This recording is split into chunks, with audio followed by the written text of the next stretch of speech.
오늘 열왕기하 8장에서는 부조리한 상황 가운데서도 하나님의 말씀이 반드시 이루어지는 것을 봅니다. 먼저 수넴 여인에 대한 이야기가 나옵니다.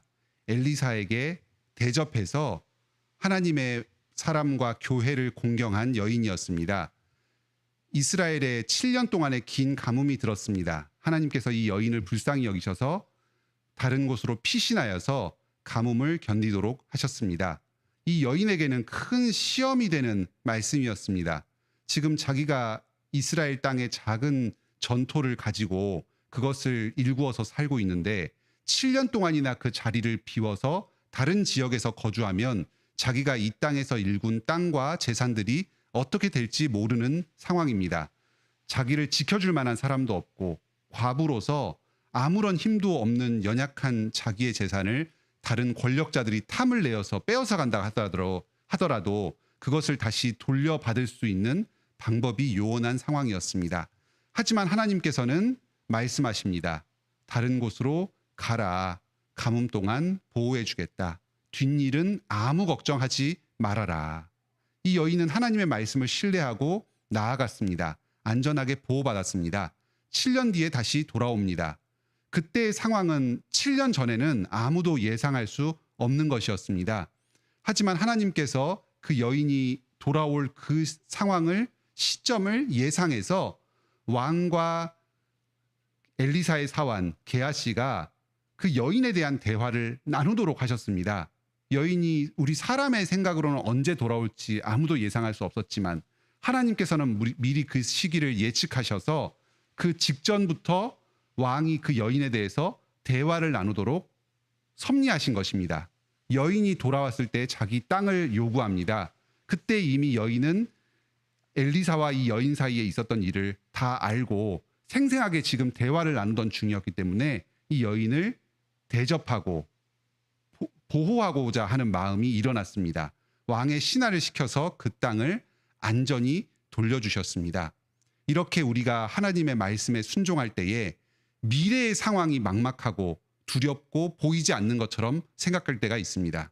하지만 여러분, 아무것도 염려하지 마시기 바랍니다. 하나님께서는 놀라운 지혜로 미리 우리의 앞길을 다 예비하여 두십니다. 우리가 차마 예측할 수도 없고 직접 통제할 수도 없는 상황까지도 다 조종하여 주셔서 우리가 안전하게 주님의 뜻에 따라서 보호받을 수 있도록 하여 주실 것입니다. 그러니 먼 미래의 일을 너무 걱정하지 마시고 바로 지금 이 순간 하나님의 뜻을 순종하며 나아가시기 바랍니다. 그 다음으로는 아람의 왕 베나닷이 병에 들렸을 때 그의 신하 하사엘이 반역을 일으켜서 왕의 자리를 빼앗는 사건입니다. 이것은 이미 엘리야가 승천하기 직전에 하사엘이 아람 왕이 될 것이다. 하나님께서 엘리야에게 그에게 기름을 부어서 아람 왕이 되도록 해라 하고 예언하셨던 말씀이 성취되는 것입니다. 엘리야의 대에는 이루어지지 않았지만 엘리야의 제자 엘리사의 때에 하사엘이 왕이 되도록 세우는 역할을 감당합니다. 엘리사는 이미 하나님의 계시를 받아서 예측을 합니다. 아람이 이스라엘 왕국을 철저하게 괴멸시킬 것이다. 하나님의 백성들을 죽일 것이고 그 땅을 훼손시킬 것이다 하는 것을 예상합니다.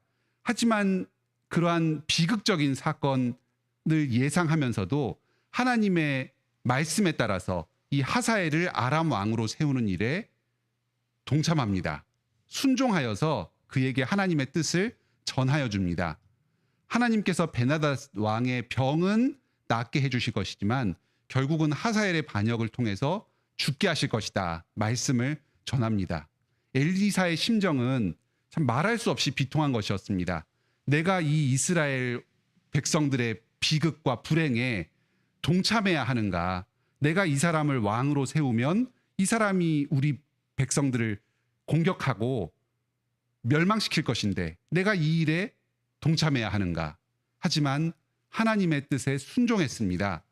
사람의 생각으로는 비극적인 사건이지만 이 과정을 통해서 결국 하나님의 일이 이루어 주실 것을 확신하였기 때문입니다. 우리 생각으로는 주님의 말씀에 순종할 때에 불행이 닥치고 참 다른 사람들에게도 해악을 끼칠 것 같은 생각이 들지만 하나님께서는 놀라우신 지혜와 선하심으로 이스라엘 백성들을 자신의 선한 뜻으로 인도하여 주십니다. 우리 자신보다 하나님께서 자기 백성을 더 사랑하십니다. 그러니까 그 하나님의 지혜와 선하심을 전적으로 순종하면서 주님의 말씀에 순종하시기 바랍니다. 다음으로는 유다 왕 여호람과 아하시야의 이야기입니다. 이들은 유다의 왕이었음에도 불구하고 하나님의 뜻에 불순종하여서 악의 길을 행합니다.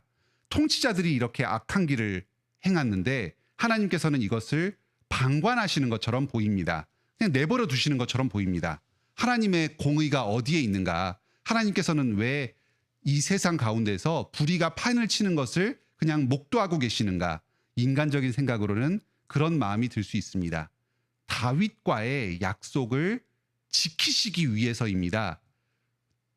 유다의 등불을 떨어뜨리지 않겠다, 꺼뜨리지 않겠다고 한 다윗과의 그 약속을 지키시고자 이 악을 용인하고 계십니다.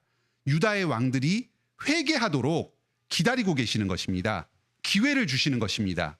우리가 이 땅을 바라볼 때에 온 세상이 하나님의 통치 가운데 있지만 때로는 악이 번성하고 그 악을 하나님께서 용인하시는 것 같은 불합리한 현실을 볼 때가 있습니다.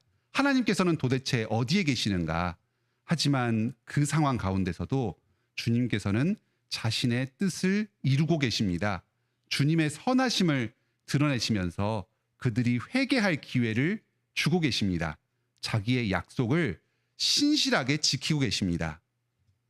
성도 여러분, 오늘도 하나님께서 우리의 눈에는 이해되지 않고 부조리한 것처럼 보이지만 이 땅을 자신의 말씀으로 선하게 통치하고 계신다는 사실을 마음의 눈, 영의 눈을 들어서 바라보시기 바랍니다. 그리고 지금 이 순간 주님께서 나에게 주시는 이 말씀을 순종하여서 오늘 하루도 인생길을 걸어가시기 바랍니다. 주님께서 우리의 그 순종을 사용하여 주셔서 주님의 선하신 뜻을 이 땅 가운데 이루실 것입니다. 하나님 나라를 이루어 가실 것입니다. 함께 기도하시겠습니다. 하늘에 계신 우리 아버지, 오늘도 말씀을 통해서 주님의 선하신 뜻과 계획을 우리에게 가르쳐 주시니 감사드립니다. 주님의 말씀에 순종하기 어려울 때가 있습니다. 우리의 예상으로 불확실한 미래가 예측이 됩니다. 말씀에 순종할 때 어떤 상황이 펼쳐질지 예상하기 어렵습니다. 말씀에 순종하면 오히려 더 불행이 닥칠 것 같기도 하고 오히려 이 세상 가운데 이 악과 부조리가 더 만연할 것 같은 생각이 들기도 합니다.